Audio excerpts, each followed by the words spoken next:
السلام عليكم ورحمة الله تعالى وبركاته. القصة اليوم بغيتها إن شاء الله تكون قصة للعبرة.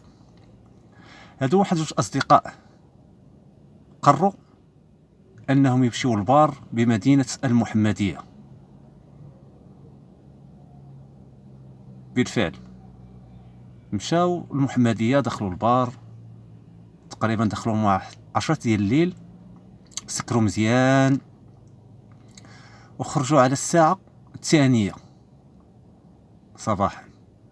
اذا دوزو في داك البار، دوزو فيه تقريبا واحد 4 السوايع. شرب من هنا، راه القرعه، حط القرعه، هز القرعه. مع الجوج خرجوا من البار، شدوا طاكسي كبير من قدام البار، قالوا ليه بغيناك توصلنا حي الحسني. وبالفعل داروا معه الثمن. طاكسي كبير شدهم هزهم بجوج، واحد ركب حداه واحد ركب اللور. وبالفعل شدوا لوطوروط ديال المحمدية الدار البيضاء، دخلوا على طريق السيار الجهوي اللي كاين وسط كازا. فاتوا طلعه ديال عين السبع، بالضبط ديك القنطره ديال عين السبع، فاتوها واحد شويه. هذاك اللي جالس اللور جبدو واحد الجنويه، حطها ليه على العنق ديالو، قال له في شريف بشويه فراني وروم على اليمن. السيد مول الطاكسي ما فهم والو، جنويه على العنق ديالو. السيد اللي كان راكب حداه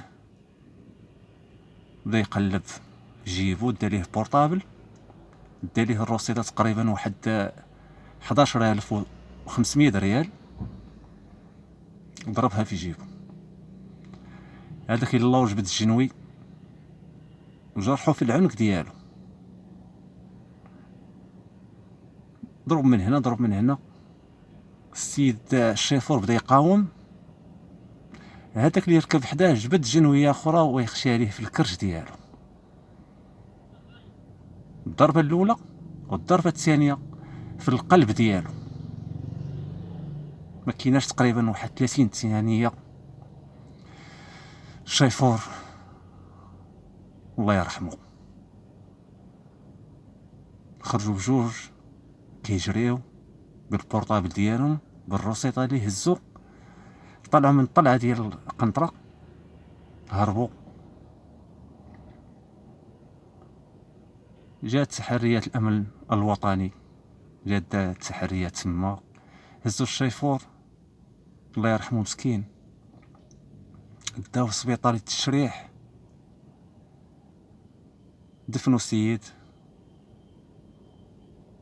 وحد الان باقيين كيقلبوا على داك الجوج اصدقاء اللي داو البورطابل وداو الروسيطه ديال الشيفور الله يرحمه وقتلوه.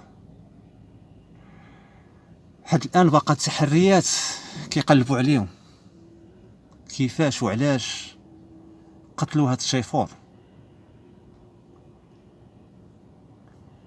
مشات الايام وجات الايام، الشيفور دفن، والناس حد الان ديك جوج اصدقاء حد الان باقين ما تشدوش، باقين مطلوقين. كانت جريمه بشعه هزات الدار البيضاء. شكون مسؤول على هاد الجريمه؟ ايوا نهايه القصه الاخوان، بغيت نقول لكم ان الشيفور شكون عاود لينا هاد القصه وبالضبط وبالتدقيق اللي وقعات ما بين الدار البيضاء والمحمديه وبالتفصيل. هز الجنوي دار روسيطه 11500 وبورطابل، وحد الان الناس هاربين. والشيفور الله يرحمه شكون عاود لينا هاد القصه؟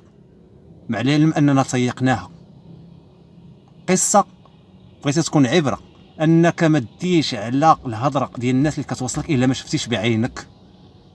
والسلام عليكم ورحمه الله تعالى وبركاته.